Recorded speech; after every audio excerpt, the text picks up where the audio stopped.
Soy Guillermo Hemmerling y esto es Me gusta lo que hago.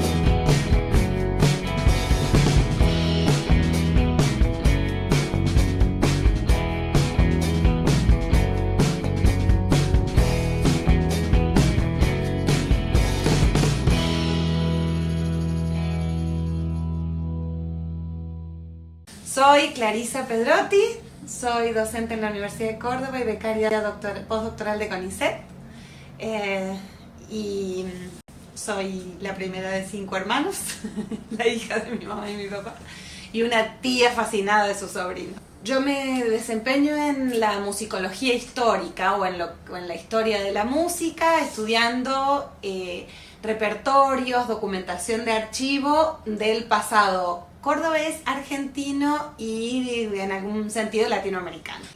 Lo que a mí me interesa particularmente es recoger una serie de huellas que hay en los archivos y como ciertos rastros en algunos relatos que yo recojo de la presencia de músicos en espacios urbanos y de la música en esos espacios. Particularmente mi trabajo principal, que fue el de la tesis doctoral, tenía que ver con la música religiosa en Córdoba en el siglo XVIII y que está relacionada con la presencia de músicos esclavos, músicos afrodescendientes esclavos, que se desempeñaban tocando instrumentos, cantando en los conventos y en las iglesias de Córdoba. Y después avancé para el proyecto postdoctoral y para seguir trabajando en el equipo de investigación que yo integro, que se llama Grupo de Musicología Histórica Córdoba.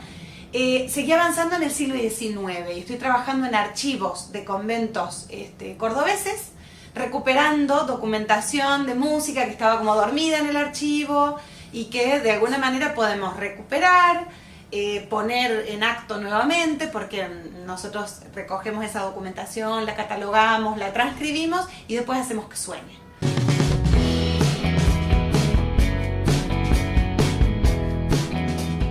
Primero se empieza, o por lo menos yo empecé leyendo cómo deberían haber sido esas prácticas musicales religiosas en el antiguo régimen, en el pasado. Porque estas prácticas son prácticas que tienen que ver con la iglesia, entonces eso ya está como de alguna manera prescripto para todas las iglesias del mundo. Entonces, ¿qué pasaba en México? ¿Qué pasaba en Sucre? ¿Qué pasaba en Quito? ¿Qué pasaba en Lima? Y entonces venir a buscar a Córdoba cuáles pueden haber sido los rastros que quedaron de esas prácticas. Entonces uno va a los archivos a buscar datos. Cuando no hay música, como fue mi caso, yo no tenía música para analizar. Entonces tuve que ir a rastrear a quienes la habían hecho en los libros de gastos de los conventos, por ejemplo. Le pagaban a fulano por tocar tal cosa o le pagaban a tal conjunto para hacer tal otra. Y yo fui hilando toda esa cantidad de información, la fui interpretando y armé un trabajo sobre estas prácticas que tuvieron lugar en Córdoba en el siglo XVIII y una partecita del XIX. Yo también soy docente y creo que principalmente soy docente porque mi trabajo como investigadora siempre tiene que retroalimentar mi práctica docente. Yo no podría pararme a enseñar nada si no lo hubiera trabajado, vivido, experimentado en mi propio quehacer, en mi propia práctica. Yo doy clases de historia de la música en este momento y bueno, tiene que ver con eso. Y creo que si hay un lugar en el mundo para mí es el aula. Por eso esta situación de pandemia ha sido muy difícil de atravesar porque lo primero que uno pierde con las pantallas es la pasión y a mí me apasiona estar en el aula, el intercambio, mirarle la cara a la gente cuando uno le explica cosas, cuando alguien descubre algo que no sabía o que no había entendido del todo y estar ahí para acompañar, para mí eso es fascinante. Yo tuve experiencia como docente desde la sala de 4 hasta la universidad y el posgrado y para mí creo que es lo que yo mejor sé hacer y de la mejor manera, donde tengo que poner mi esfuerzo, es un desafío, pero fluye para mí de una manera fantástica.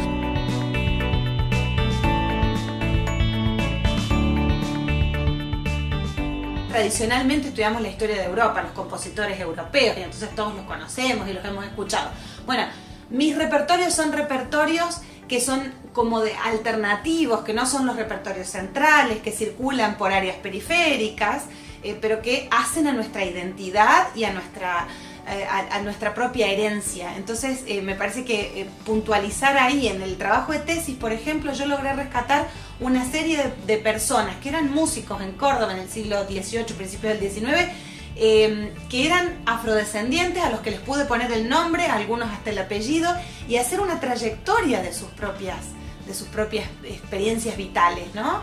Poder rescatarlos de ese fárrago de los documentos para traerlos de nuevo y de alguna manera cerrar un poco más la escala y mirar algunas microhistorias, ¿no? Y no la gran narrativa histórica a la que estamos acostumbrados. En definitiva, esos que a veces parece que ni siquiera existieran, que se pierden en el eco de la historia, son los que hacen rodar la rueda, finalmente, ¿no? Son los que hacen que la historia avance de alguna manera.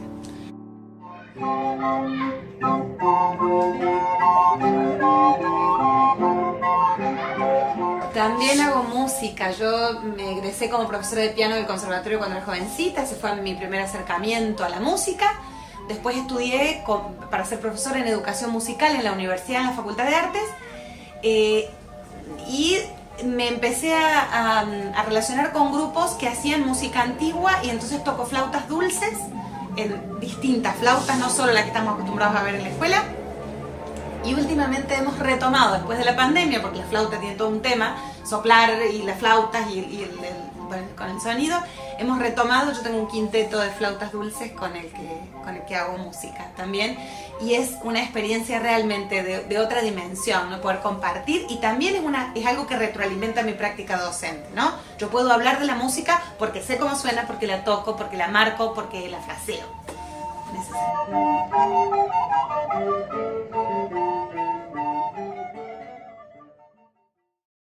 Clarisa, ¿te gusta lo que haces? Me encanta, más que me gusta, me encanta, me fascina, me da la posibilidad de conocer un montón, de compartirlo, porque yo soy una convencida, como decía un musicólogo español que se llama Felipe Pedrell, de que todo lo poco que sabemos lo sabemos entre todos. Así que no solo me encanta, sino que me permite darle algo a los demás. Me gusta lo que hago.